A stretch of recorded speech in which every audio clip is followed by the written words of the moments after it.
198명입니다. 다 차신 줄 알고 교독하시겠습니다. 제가 먼저 읽도록 하겠습니다. 그때 발라단의 아들 바벨론의 왕 브로닥 발라단이 히스기야가 병들었다 함을 듣고 편지와 예물을 그에게 보낸지라. 히스기야가 사자들의 말을 듣고 자기 보물고의 금은과 향품과 보배로운 기름과 그의 군기고와 창고와 모든 것을 다 사자들에게 보였는데 왕궁과 그의 나라 안에 있는 모든 것 중에서 히스기야가 그에게 보이지 아니한 것이 없더라. 선지자 이사야가 히스기야 왕에게 나와 그에게 이르되 이 사람들이 무슨 말을 하였으며 어디서부터 히스기야 왕에게 나와 그에게 이르되 이 사람들이 무슨 말을 하였으며 어디서부터 왕에게 왔나이까. 히스기야가 이르되 먼 지방 바벨론에서 왔나이다 하니 이사야가 이르되 그들이 왕궁에서 무엇을 보았나이까 하니 히스기야가 대답하되 내 궁에 있는 것을 그들이 다 보았나니 나의 창고에서 하나도 보이지 아니한 것이 없나이다 하더라. 아멘. 이 말씀을 가지고 교만의 자리라는 제목으로 말씀을 좀 나누려고 합니다. 오늘 본문은 히스기야 왕이 이제 큰 환란이 오죠. 오늘 20장 전반부에서 이런 일이 나옵니다. 무슨 일이냐면 이제 자기가 이제 어느 정도 태평성대를 이루어요. 아수르라는 나라가 북이스라엘 멸망시키고 이제 남유다도 위협을 한 시기였어요. 근데 그것을 정말 하나님께 정말 의지하면서 정말 잘 헤쳐나갔어요. 그래서 전쟁에서 이기면 아시겠지만 전리품들 있잖아요. 그런 걸 다 이렇게 챙기잖아요. 다 챙겨놨어요. 그래서 그의 창고에 없는 전리품이 없었어요. 금이며 은이며 오늘 여기 말했던 기름이며 그게 다 가득 차 있다고 그랬잖아요. 딱 그런 상태가 있는데 이제 나라가 이제 어느 정도 강해지는 거죠. 그 시기에 갑자기 하나님께서 이제 히스기야에게 하나님 말씀이 이제 그만 살 거니까 잘 정리를 해라 라고 하죠. 참 이런 거 보면 인생이라는 게 웃겨요. 우리가 실력과 능력만 있으면 이 세상 모든 걸 다 헤쳐나갈 수 있고 이겨낼 수 있을 것 같은데 인생에는 변수가 너무도 많아요. 실력과 능력 있는 사람들이 많이 성공할 것 같아요? 그렇지도 않아요.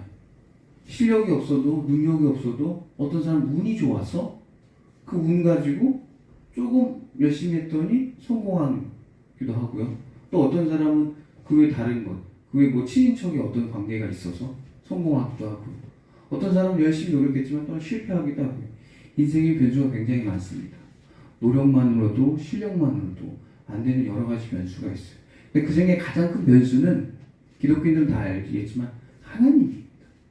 하나님이 제일 큰 변수입니다. 히스기야도 성실하게 하나님 믿었지만 하나님께서 너의 인생은 내가 거기까지 정해놨어. 그러니까 이제 올라와. 이건 거예요. 만약에 엘리야였으면 뭐 하겠어요? 올라갔죠. 힘들었으니까. 근데 히스기야는 뭐예요? 히스기야 왕. 이제 내가 태평성대를 이루고 아수르도 이제 제거된 상태인데 여기서 좀만 더 그러고 싶은 거죠. 그래서 히스기야가 눈물을 흘리며 하나님 저 아직 멀었어요. 좀 더 있고 싶어요. 이런 마음으로 기도를 하죠. 그러니까 이사야 선지자가 그 말을 전하고 돌아오는 길에 하나님께서 응답이 굉장히 빠른 거죠. 이사야가 돌아가는 길에 하나님께서 응답하셨으니까 이사야가 다시 돌아가서 15년 더 살 거라고 얘기해줘라. 인생의 변수를 정말 누가 건드셨어요? 하나님께서 건드신 겁니다. 저와 여러분은 인생의 가장 큰 변수는 하나님을 잊지 마시기 바랍니다. 그래서 우리가 이 시간에 이 주일에 뭐 왔어요? 예배 드리시는 거잖아요. 온라인을 통해서든 오프라인을 통해서든 여러분이 와서 교회를 왜 찾아요? 내 인생의 가장 큰 변수는 하나님인 거예요. 하나님보다 더 큰 변수가 없어요. 내가 아무리 잘해도 내가 땀을 흘려도 내가 아무리 성실해도 하나님이 돕지 않으면 안 된다는 거예요. 최근에 지금의 이스라엘이요. 주사를 다 맞았어요. 그죠? 코로나 주사, 예방 주사를 다 맞았어요. 마스크도 못 썼어요. 막 그래서 막 그 사람들이 막 사회에서 막 물놀이 하는 거 막 최근까지만 해도 뉴스로 나왔어요. 근데 지금 다시 뭐예요? 예, 다시 마스크 써요. 최대 변수는 하나님이에요. 어떻게 할 수 없구나. 씁쓸하죠. 그래요. 그렇기 때문에 우리가 하나님 찾는 건 겁니다. 모임 여러분들 정말 잘 선택하신 겁니다. 인생에서 하나님을 선택한 것은 여러분 가장 잘한 겁니다. 그래서 여러분 예배가 제일 먼저가 돼야 돼요. 그래서 하나님께 예배하는 거예요. 하나님께 기도하는 거예요. 누가? 히스기야가 인생 최대 변수니까 하나님이니까 하나님 저 좀 살려주세요. 저 더 있고 싶어요. 더 살고 싶어요. 지금 나라를 더 부강하게 하고 싶어요. 나라도 좀 더 이끌고 싶어요. 아니면 내가 좀 더 살고 싶어요. 개인적인 욕심도 있겠죠. 생명이라는 것 자체가 그런 거니까요. 이사야가 선지자가 돌아와서 이야기합니다. 15년 더 살 겁니다. 그럼 거기서 감사합니다 그래야 되는데 증거를 보여준다 그러죠. 해가 뒤로 돌아가는 거, 해시계가 뒤로 돌아가는 거, 15도 돌아가는 걸 보여주죠. 그래서 내 인생이 내가 15년 더 사는구나 라는 걸 인식하죠. 그런데 이제 이 본문부터예요. 이제 그 이후로 히스기야가 하나님을 찾는 얘기가 없어요. 안 나와요. 예. 그리고 바벨론의 선지자들이 바벨론의 이제 신하들이 오는 거예요. 여기서 왜 하나님께서는 혹은 이사야 선지자는 그냥 왕궁 안에 있는 물건 보여주는 게 그게 그렇게 됐을까? 큰 죄였을까? 심지어 저는 이거 교만이라고 했거든요. 왜 그게 교만일까? 한번 얘기를 해보죠. 국제정세 상황, 그 당시 국제정세 상황상 이제 아수라가 많이 약해졌죠. 그러면 뭐 해야 돼요? 많이 약해졌어요. 그러면 이스라엘은 어떻게 해야 돼요? 더 하나님을 찬양해야 되고 더 의지하고 더 매달려야 되는데 그렇게 안 해요. 누굴 매달려요? 바벨론을 매달려요. 그래서 바벨론 선지자들이 온 거예요. 단순히 그 병의 상태를 보러 왔겠어요? 선지자들이? 그게 아니었겠죠. 나랑 뭐 해보자? 잘해보자. 나랑 뭐 해보자? 외교 맞자. 나랑 뭐 해보자? 동맹을 맺자. 이런 거죠. 우리가 돈을 왜 많이 벌려고 했어요? 앞에서 말했던 게 인생의 변수가 많아요. 인생에 갑자기 어떤 위험이, 어떤 위협이, 어떤 어려움이 닥칠지 몰라요. 그렇기 때문에 우리는 뭘 뭐 하나요? 돈을 모으려고 했었죠. 왜냐면 그러면 그게 인생에 어떤 어려움과 괴로움과 위험이 있을 때 그걸 어느 정도 해결을 할 수 있으니까요. 하지만 완전히 해결은 다 알겠지만 안 되죠. 히스기야 왕은 왕궁 안에 돈이 있어요. 그럼 이제 강력한 군사력을 갖고 있는 동맹국이 있으면 뭐예요 이제? 하나님과 적당히 거리둬도 편한 거예요. 하나님 내 인생에서 이제 뭐예요? 좀 물러나 주세요 이거예요. 왜 우리 부자들이 천국 가기 힘들어요? 내 인생의 최대 변수는 하나님이니까 그분만 나 터치 안 하면 난 편하게 살 수 있으니까 그러는 거예요. 저도 최근에 돈을 벌잖아요. 그 돈 벌면 뭐 하겠어요? 생각하는 거예요. 돈 얼만큼이면? 돈만큼 벌면 그만큼 벌면 내가 좀 더 편하겠다. 좀 더 편하겠다. 좀 더 어려움이 해결되겠다. 이런 생각하는 거예요. 그러면서 동시에 드는 생각이 뭐겠어요? 하나님이 없어도 되겠다. 이런 생각이 뭐예요? 조금씩 젖어드는 거죠. 우리는 무의식적으로는 생각 안 하겠지만 가장 어려운 것, 가장 불편한 것 뭐예요? 하나님과 같이 하는 것, 하나님과 동행하는 것 불편하죠. 매일 하나님을 찾는 것 귀찮죠. 한방 해결했으면 좋겠죠. 신앙에 한방 해결하는 건 없습니다. 신앙에 한방의 구원은 없습니다. 환상이고 거짓된 선지자입니다. 절대로 한방에 해결되는 거 없습니다. 오리론으로 해결할 생각하지 마세요. 여러분의 돈이 여러분을 구원하지 않아요. 여러분의 능력이, 여러분의 노력이 여러분의 삶을 구원할 수 없습니다. 그래서 우리가 가장 먼저 해야 될 게 뭐예요? 예배고 가장 끝에 드려야 할 것도 예배입니다.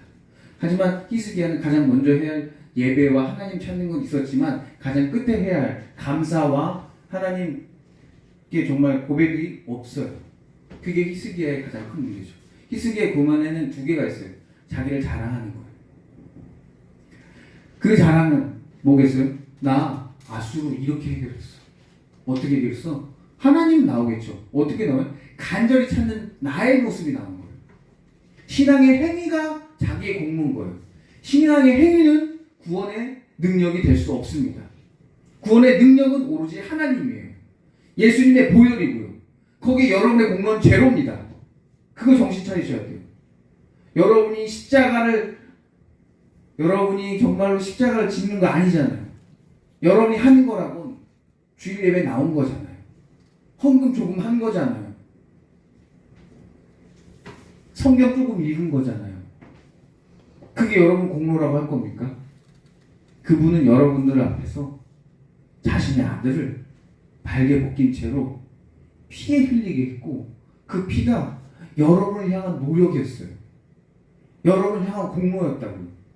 그래서 우리의 공로는 하나님의 노력이고 우리의 공로는 예수님의 보혈밖에 없는 거예요. 거기서 내가 그분 믿었다. 내가 그분 믿기 위해서 내가 매일 새벽기도 갔다는 자랑거리가 될 수 없어요. 기도하는 것도요. 그걸 찾는 것 뿐이에요.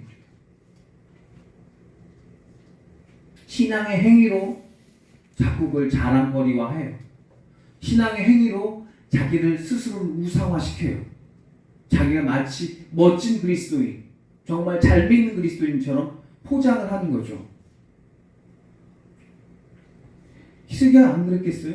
내가 잘 믿어서 내가 그때 눈물을 다 흘려서 하나님 내가 마음을 감동시켜서 하나님 나 변화됐다. 나 이렇게 기도했다.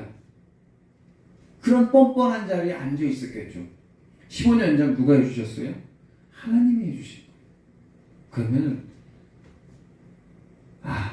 하나님께서 나를 살려주셨습니다. 주어가 바뀌는 거예요. 나의 노력이 주어가 아니라 하나님이 부족한 나를 불쌍히 여기셔서 15년 더 연장시켜 주셨습니다. 이런 거죠. 그러면 굳이 자기 왕궁에 있는 물건들을 뭐 할 필요 없어요? 자랑할 필요가 없는 거예요. 내가 성경 많이 읽는 거를 다른 사람들 앞에서 말할 필요가 없는 거예요. 내가 직분을 다른 사람들 앞에서 자랑할 필요가 없는 거예요. 내가 이렇게 저렇게 믿었더니 내가 뭐 했다? 자랑할 필요가 없는 거죠.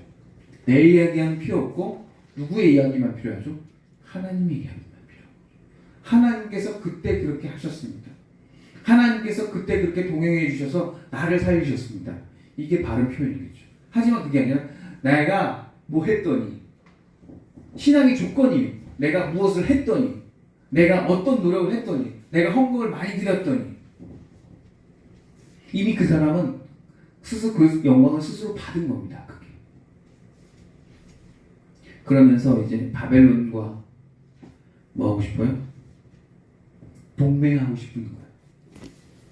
딱 하나님이 내 생명 살렸으니까 난 15년 동안 난 이제 편하게 하나님과 좀 약간 거리를 두면서 하나님과 동행하는 삶이 아니라 내가 이제 좀 강대국과 좀 어깨도 나란히 하는 그러니까 하나님과 독립한 삶을 살고 싶은 거죠. 그것도 역시 교만의 자리인 거죠. 하나님은 살아계셔서 어제도 계시고 오늘도 계시고 내일도 계실 거예요. 그런 하나님이 계시는데 우리가 동맹을 해야 할 분은 하나님인 거지 돈이 아니에요. 다른 나라가 아니에요. 어떤 부자, 어떤 재력가의 동맹이 아니라 혹은 아버지 혹은 부모의 어떤 재산이 아니라 그것과 결별하시기 바랍니다. 그것과 헤어지세요.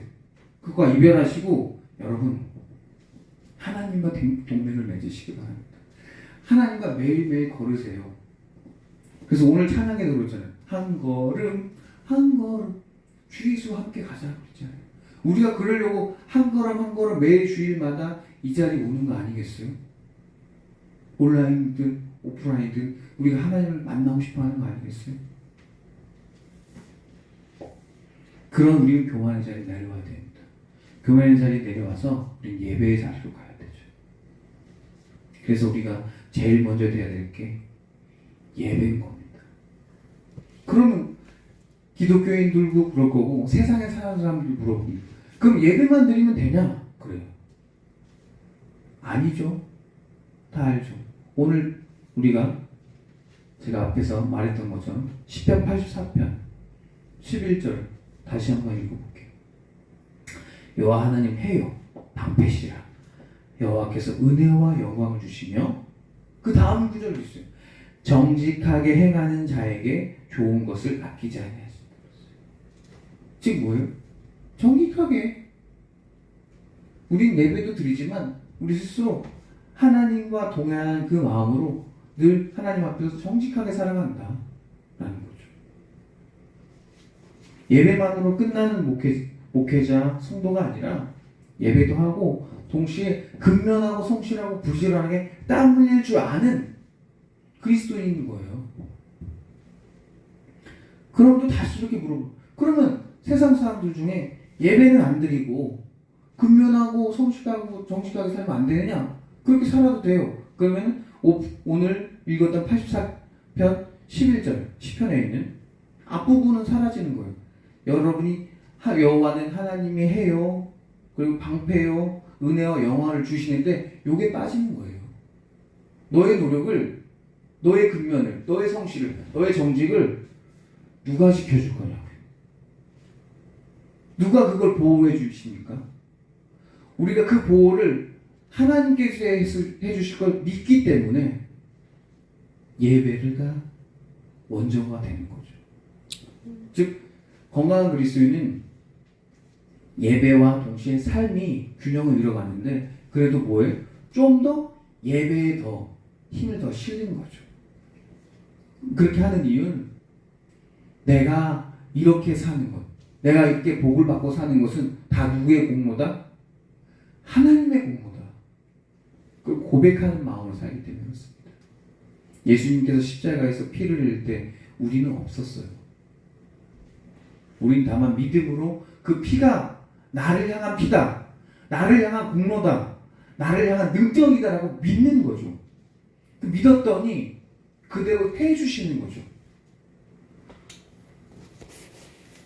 우리가 하나님한테 기도할 때 그래서 하나님 내가 뭐 할 테니 뭐 해주세요 이런 조건을 걸죠. 물론 저도 가끔 그런 실수를 하는데 생각해 보세요.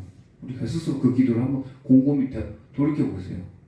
우리가 뭘 하나님께 드릴 수 있는 게 있는지, 내 몸뚱아리도 하나님의 것이고 내 열정마저도 내 의지마저도 다 주님 건데 차라리 이런 고백이 더 편합니다. 주님 뭐 좀 해주세요. 주님 도와주세요. 주님 저 좀 살려주세요. 주님한테 차라리 달라고 요구를 하세요. 그러면 하나님께서는 여러분을 자녀 삼아 주셨기 때문에 분명히 하나님께서는 여러분의 부족한 것 미리 아시고 더 많이 채워주실 수 있습니다. 여러분들 교만의 자리는 자기 공로가 있어요. 하지만 겸손의 자리에는 하나님의 공로밖에 없어요. 그리고 교만의 자리에는 나의 능력과 노력과 성실이 주어예요. 내가 이거 했더니 그리고 조건적이에요. 내가 무엇을 했더니 이거 해주셨더라 이런 거예요. 하지만 겸손의 자리에는 하나님이 나를 부흥시켜서 내가 겸손해졌고 하나님 나를 부흥시켜서 내가 열정을 갖게 됐다. 이게 바뀌어요. 즉 주어가 하나님이에요. 이런 거 잘 기억하시기 바랍니다. 왜냐하면 사람이 교만하면 말이 습관처럼 나와요. 내가 그때 잘 믿었잖아 이러면서요. 내가 그때 성경 열심히 읽었잖아. 저도 그래요. 저도 그런 실수를 범하죠. 언제나 교만의 자리는 굉장히 미세하게 그냥 생각지도 못하게 너무나 자연스럽게 마치 내 소파처럼 편안하게 다가오거든요. 여러분 그걸 경계하셔야 돼요. 그걸 경계하려고 우리가 예배 드리는 거고 매일 아침마다 뭘 하는 거예요? 말씀 듣는 거예요. 말씀은 내게 힘이 되고 내게 능력이 되고 나를 깨우는 말이 되니까요. 그래서 여러분들이 그 말씀으로 깨워주셔야 돼요. 그래야 겨우 우리가 악한 마귀의 그 교만의 자리를 벗어나올 수 있는 거예요. 히스기야처럼 그렇게 훌륭한 왕도 교만해지잖아요. 내가 뭐 해서, 내가 잘 믿어서 하나님이 없어요. 있는 척 포장을 하는 거예요. 마치 내가 잘 믿는 하나님. 하지만 잘 믿는 하나님이 더 잘 믿는 내가 더 올라가는 거죠. 내가 잘 믿었더니 하나님이 어떤 조건적으로 도와주시는 거예요. 이렇게 하나님은 떨어지고 자기는 올라가는 거죠. 이미 영광을 다 받은 거죠. 혹시 여러분들이 그런 삶을 살고 있다면 돌아오시기 바랍니다.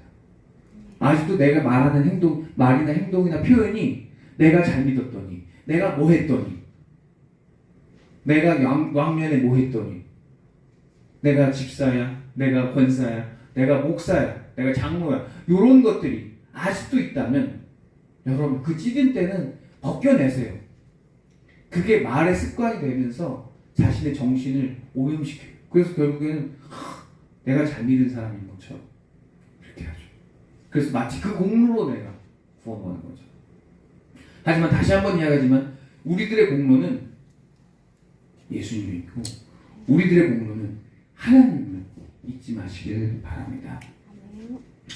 기도하고 마치도록 하겠습니다. 주님, 자꾸 그 교만의 자리, 그 위선의 자리 너무나 탐나고 너무 그 자리에 앉고 싶고, 주여 그런 우리들을 용서해 주시옵소서. 오늘 이 말씀 듣고 말이 변화되길 원합니다.